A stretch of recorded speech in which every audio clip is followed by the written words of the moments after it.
Hello, and greetings to you on this Salamis Day 2020. I'm John Hale, an archaeologist here at the University of Louisville in Kentucky, and a member of the Kentucky chapter of the Archaeological Institute of America.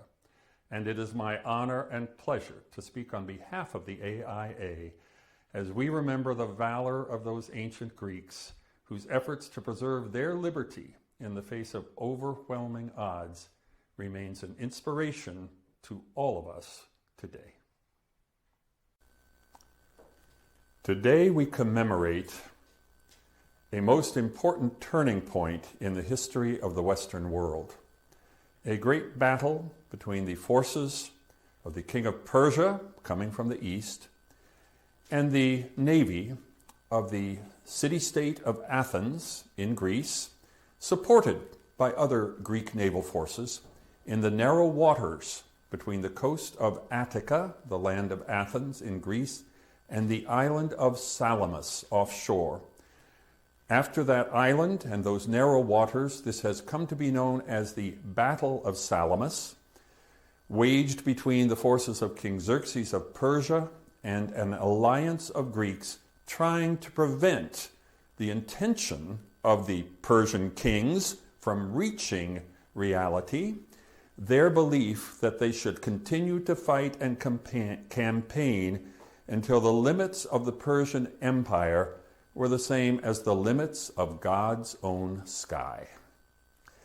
The ship that prevented that dream from coming true, you see before you in a moment.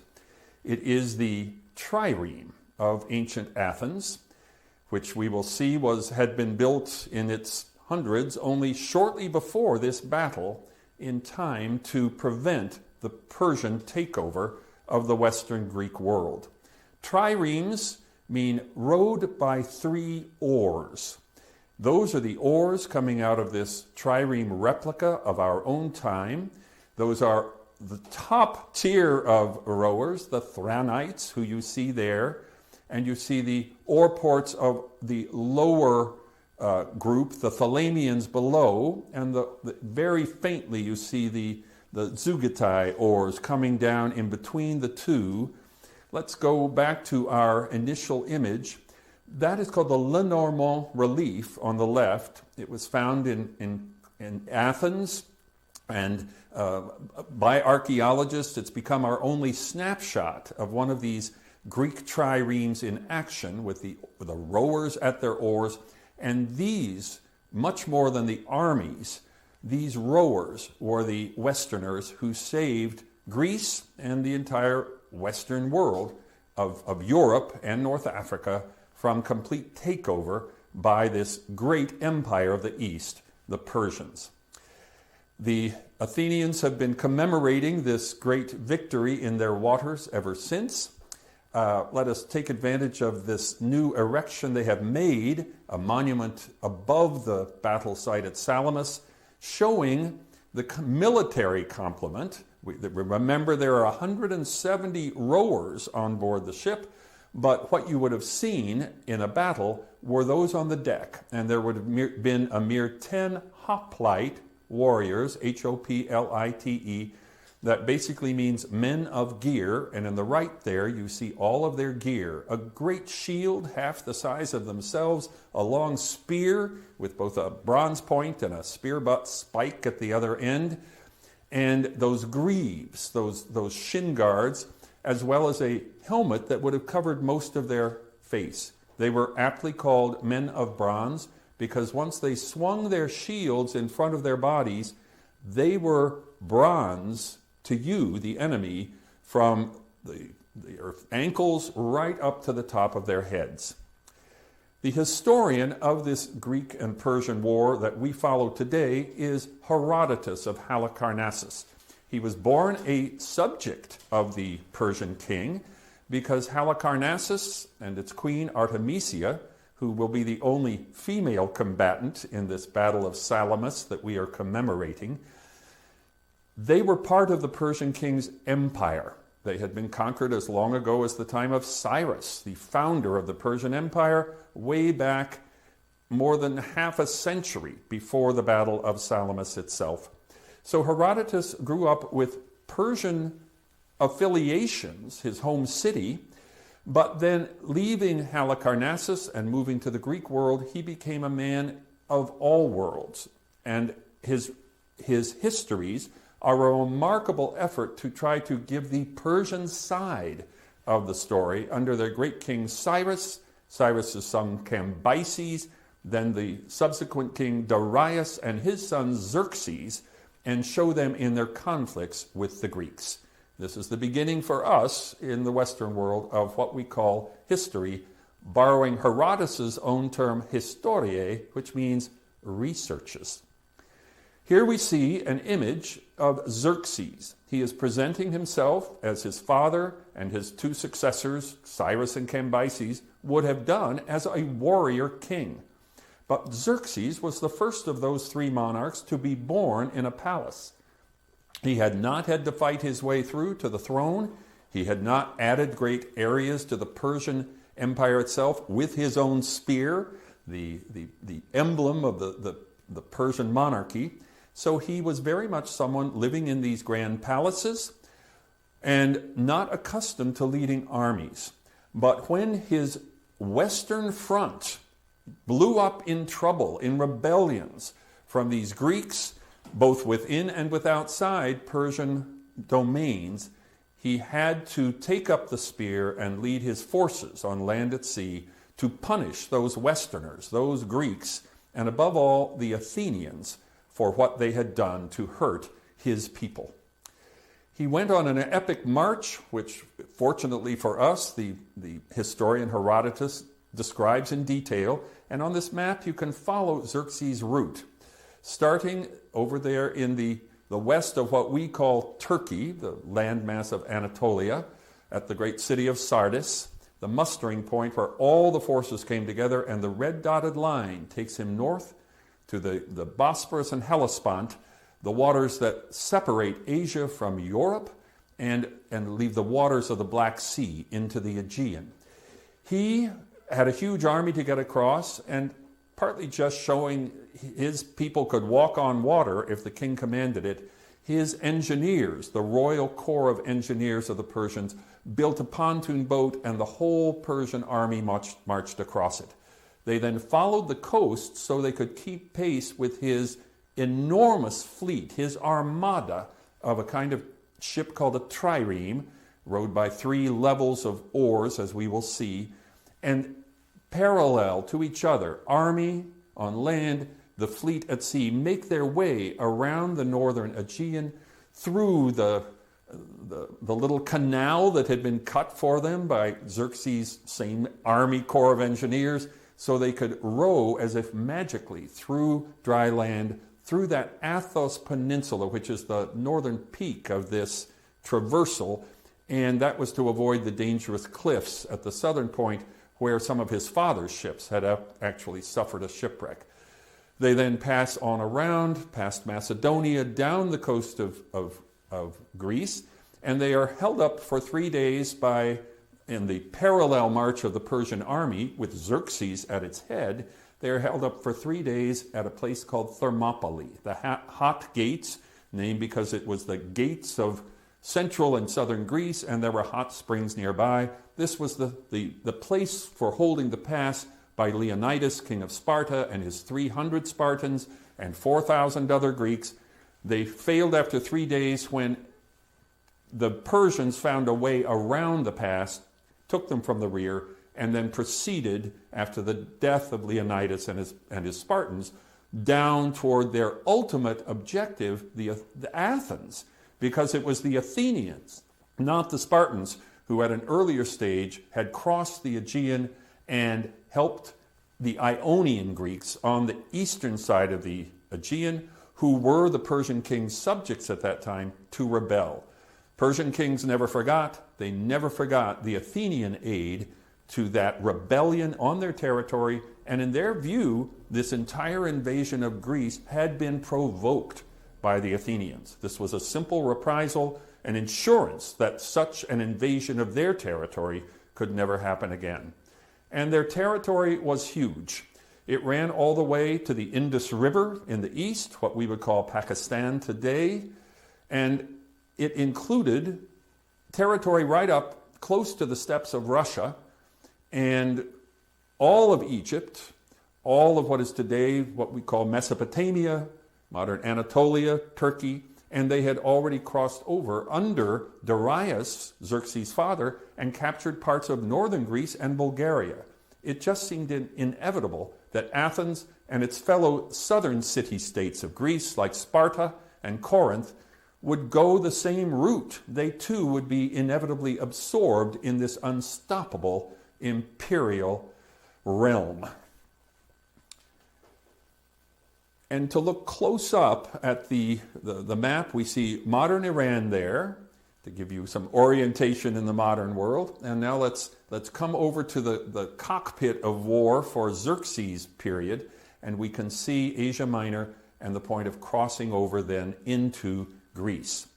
Now, the Persian king had started years before to plan this immense march. He had assembled the largest army his empire had ever put together, but by a strange miracle, we can only call it that, on the western side, the Athenians, 3 years before this fateful Battle of Salamis, had made an important discovery of their own. The Athenian land is called Attica. In the southern part of Attica was a mountain called Laurion, and that means silver mountain. And in that mountain were veins of silver, which had for generations supplied the people of Athens with a steady income. They were state mines owned by all the citizens together. But 3 years before the Persians came, as if miraculously, the miners working in those deep silver mines struck a reef of silver ore. And from that, they struck coins. You see one of them here. They are nicknamed owls because they have Athena's owl on their reverse, and on the obverse, the helmeted head of Athena herself. Let us look for a moment at an ancient Athenian picture of these miners, because in a way we owe the victory of the Greeks at Salamis to them, and to their endless toil and thankless lives.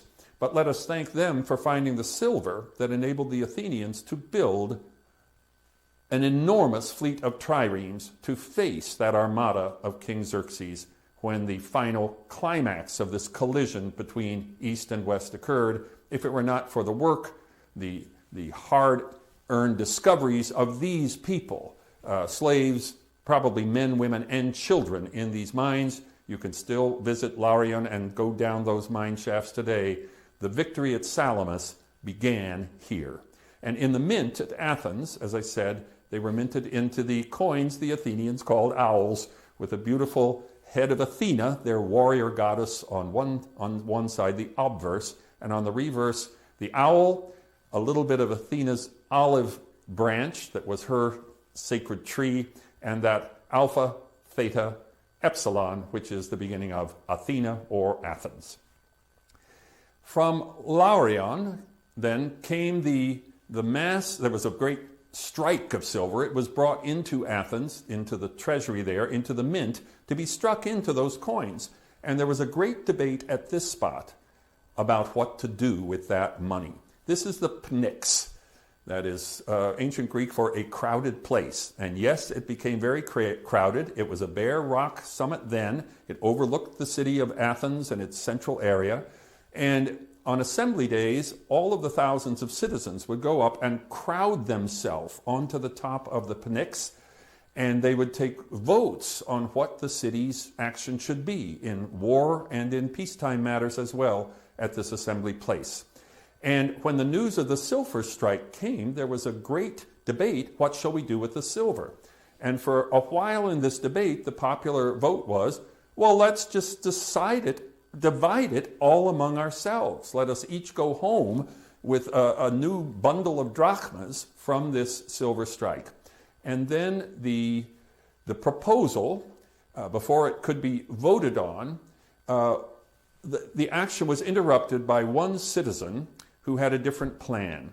His name was THEMISTOCLES or THEMISTOCLES, and he urged a different plan.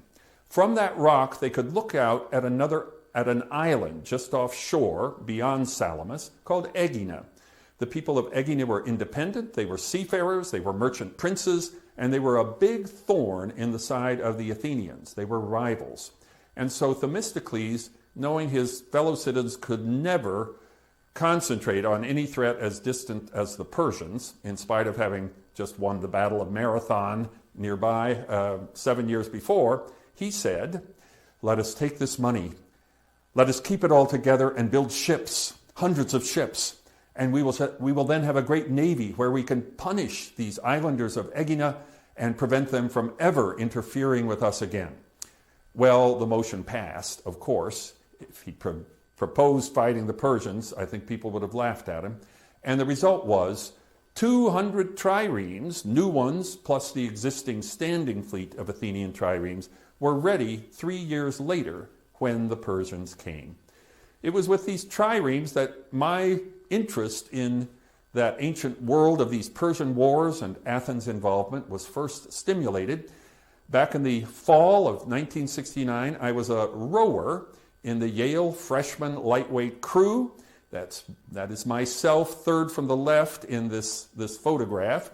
And my head was full of triremes because I was taking a history course on ancient Greece from Don Kagan. And I had been looking up everything I could about ancient Greek rowers, and I found this famous image of the Lenormand relief. And one snowy day in that first year at Yale, I encountered Don Kagan on this sidewalk, and he recognized me as a student from his Greek history class and asked me what I was doing at Yale.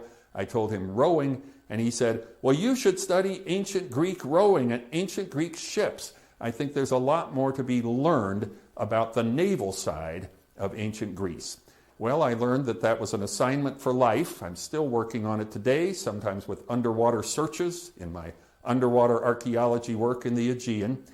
But my next stage, getting my doctorate at Cambridge, you see Trinity College there, I met John Morrison, who had just created his model of an ancient Greek trireme and published his epoch-making book, Greek Oared Ships. And he had in fact not only made a model of what a trireme really looked like, one of those ships that fought at the great Battle of Salamis, in fact with Greeks and with the Greeks on the Persian side, because many Greek cities had been taken over by the Persians and fought for them. He'd made careful drawings of what a trireme would have looked like. It's 120-foot length, it's 170 oars on 3 different tiers, and its extra uses at time for transporting cavalry. Here you see it with the cavalry leading their horses off the stern end of the ship. He then met a maker of ships, a retired ship maker, ship designer, naval architect from the Royal Navy, named John Coates. And John Morrison and John Coates teamed together to create this, first time ever in modern times, workable plan for constructing a trireme. They first built a small model the size of a child's toy.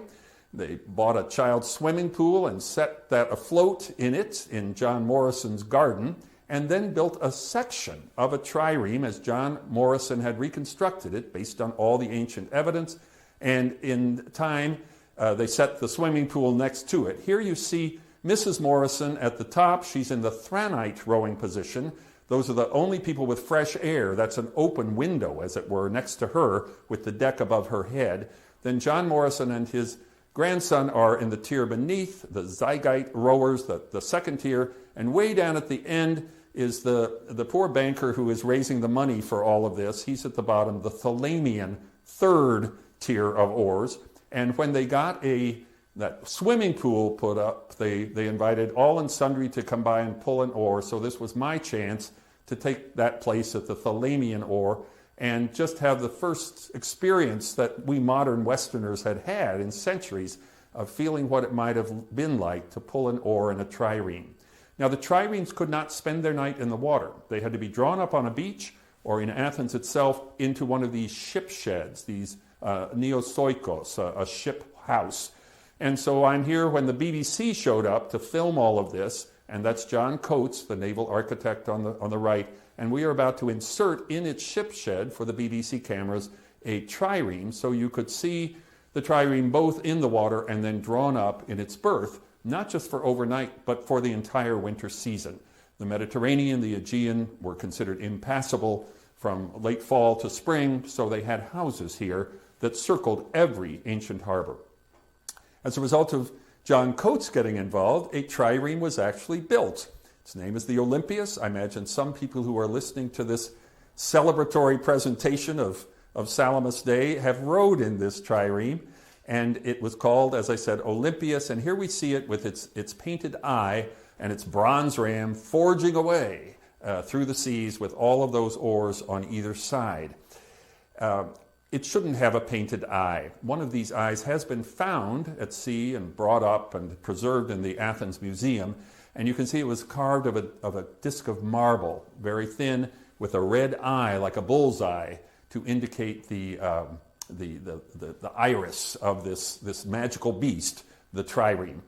And with its sails erected and its full crew of 170 rowers, with its officers on deck, and they left out the 10 marines as hoplites, but it took to the seas, it caused a sensation, and it was taken out for very important sea trials that gave us a sense for the first time of how rapidly these triremes could have moved under oar, because ancients had no stopwatches. They had no way to measure by the hour in any precise way any speed. And they achieved a remarkable speed with these triremes. And here we see again the close-up of all of these oars being worked. That is the thranite tier, the top. They're the ones that get the highest pay, but they have the hardest work because their oars are at the sharpest angle to the sea. Below them come the Thelemian rowers. You see the thranites at the top here. Sorry, these are the zygites or zuigite. They are in the second tier, and then way down at the bottom and out of sight are the guys in the hold, the Thelemian rowers, right at the base, but almost right at water level. So their oars, in fact, are positioned to do quite a bit of serious pulling to move the boat forward. An extraordinary thing of beauty, but for enemies of the Greeks, terror, as these triremes spread out across the sea. And so this Battle of Salamis that we are commemorating today was a collision between the biggest fleets of triremes on either the side of the east or the west that had ever been brought together in one place, and as far as I can tell, the largest number that ever would be brought together. The Greeks were battling for freedom. The Persians were battling for security on their western front and an ever-increasing expansion of their empire. As I may have said, it was the mission of the Persians to extend their empire till it reached the limits of God's own sky. Greece was only going to be a stopping point along the way. So having reached Greece with this sort of amphibious progression, the fleet along the coasts of the Aegean, the army under King Xerxes coming down, passing through Thermopylae after 3 days of hard fighting, they reach Athens and they find the city deserted. They found the skeleton of a new temple going up to Athena on the Acropolis, and in vengeance for an Athenian burning of a sacred site in Persian territory years before, they set fire to the sacred buildings on the Acropolis. And they didn't think this was an atrocity. They thought this was retribution for Athenian invasions and Athenian sacrilege of many years before. Out in the bay, watching this fire, were the Athenians. They had evacuated their city, they had evacuated their land. They had gone over to Salamis and to adjoining islands, and they had now become a city where the men were on ships. All those triremes that they had built with the money that they got from the silver mines, now 3 years later, that's their home. The men are in those ships. They land on the shore of Salamis to spend the night and to eat, but they're out in the straits of Salamis during the day trying to protect them from that mighty, huge armada that the king of Persia has brought to destroy them all the way from Asia. Well, the great battle itself happened exactly 2,500 years ago today, when the Athenians holed up in the narrow waters, which in this National Geographic artist's imagination aren't quite narrow enough. But it is true that between Salamis and the coast of Attica, the coast of mainland Europe, there is that narrow strait of water where the sea, the Aegean Sea, comes between the island and the land. That was where the battle was fought. And King Xerxes had a throne erected. He was not going to be on deck fighting, but he wanted to be there for his troops and his rowers, as we would say. So he had a throne set up on Mount Aegaleos, which is on the shore of Attica, on the European shore, looking out over the straits. And there he watched all day long on this day, Salamis Day, shortly after the autumn equinox of that year, 480 BC. He watched the greatest naval battle of ancient times, ancient Greek times, and expected to see an immense Persian victory. Well, you can leave out the burning boats. That's the National Geographic artist's colorful imagination. But he did see an extraordinary naval disaster. Now, modern artists have liked to modernize the whole scene, this whole world. Here we see from the subsequent film in the franchise after 300, Themistocles of Athens challenging Xerxes of Persia. I don't think either one of them looked much like this. They were much more about getting the job done and sticking to business. At any rate, let's leave it to Lord Byron, who I don't often quote, but I think these are supremely beautiful lines. His description of what Xerxes saw. A king sat on the rocky brow that looks over sea-born Salamis, and ships by thousands lay below, and men in nations. All were his. He counted them at break of day, and when the sun set, where were they? Where they were was shattered by the Greek rams, the Athenians leading the way, the Aeginetans, those islanders right beside them, as they first in hard fighting pushed the Persians out of the narrow straits, and then when the open water allowed more ramming charges, they began to hunt down the fleeing ships of that Persian armada, none of which, remember, were Persian. They were all, as Xerxes would have thought of them, slaves of the Persians, maritime slaves, the conquered peoples of Phoenicia, of the Greek islands, of all of the coasts of his empire, all fighting inadequately on his behalf, in his view, and pushed them right out of the Bay of Salamis and into the open sea. The fighting was horrific. We have eyewitness accounts of it in the oldest surviving drama in the world. It is called The Persians. It is by Aeschylus, an eyewitness of this battle, as he had also been a participant at Marathon. And it is he who describes for us these unballasted triremes floating around on the sea, the corpse-strewn waters, the blood visible on the waves, the shattered oars. All this comes to us from an eyewitness. So this is one of the first battles in history where we know that the person who wrote down and described it for us actually saw and participated in the battle himself. Later Romantic artists have thrilled in evoking this scene. I like this von Kaulbach painting from the mid-19th century. Look up in the upper right-hand corner. You see gods and heroes arriving to aid the Greeks. And the Greeks did indeed tell Herodotus they had visions of divine forces fighting in their behalf. And then we see an extraordinary figure on the left. That is the one woman to be fighting, and she is from Herodotus' own home city of Halicarnassus. She is its queen, Artemisia, and she was there. And we see her here, this is my favorite part of the painting, firing a bow at the enemy as she leads her little contingent from Halicarnassus. And according to Herodotus, in a famous moment in his book, Xerxes shouted on witnessing Artemisia's sinking of a ship at Salamis, and not realizing it was another Persian ship that she was ramming for it to get out of her way so she could get clear of the Greeks. The memorable statement, "My men fight like women, but my women fight like men." Artemisia must have been quite a person, and her dynasty kept on ruling in Halicarnassus for many generations after this great signal effort on her part. Well, as the crunch broke up, as the masses of ships began to thin out, with some limping home on both sides with shattered oars or broken rams, there were possibilities for these more elaborate ramming charges, such as you see depicted here by this modern artist. And in the end, as the final ships of Xerxes' armada were pushed out, the Athenian triremes in triumph patrolled over the waters, picking up Greek survivors, probably spearing and killing Persian ones or trying to keep them for ransom, and salvaging anything from the wrecks that they could. And so this Straits of Salamis, which had been blocked by the Persian ships at either end, in the end, the outnumbered Greek ships, probably outnumbered 3-1, because of their superior rowing, their oarsmanship, and that Greek fighting effort in the defense of their own homeland, they managed to win the day at Salamis. And the Greeks recognized that Themistocles had been their savior. There was a tradition in the Greek world that you would vote for the person who would win the prize for the most valuable person in the battle.